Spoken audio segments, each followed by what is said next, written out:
مجاہدین کو دیکھو جس نے شرق سے لے کر غرب تک، شمال سے لے کر جنوب تک، عجم میں عرب میں لبیک یا رسول اللہ کی دھومیں بجا دی۔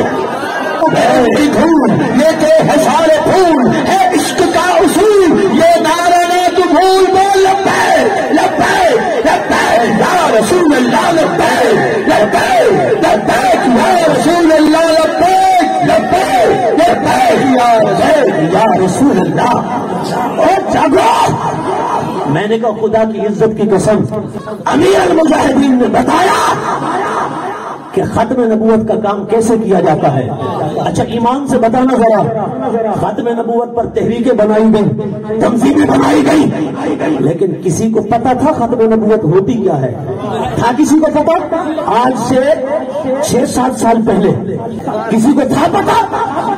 خاص لوگوں کو پتا تھا، علماء کو پتا تھا، اہل علم کو پتا تھا کہ ختم نبوت کیا ہوتی ہے۔ یہ خادم حسین رضوی صاحب تو تھے نا جنہوں نے ہر عام کو، ہر خاص کو، ہر چھوٹے کو، ہر بچے کو، بڑے کو رٹوا دیا کہ ختم نبوت ہے کیا۔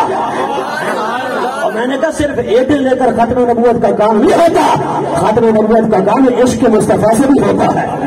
اگر محبت سچی ہو، لگن سچی ہو، اعلیٰ حضرت کیا فرماتے ہیں، اس نے یوسف سے کبھی مصر میں انگشت زنا سر کٹاتے ہیں تیرے نام پہ مردان عرب۔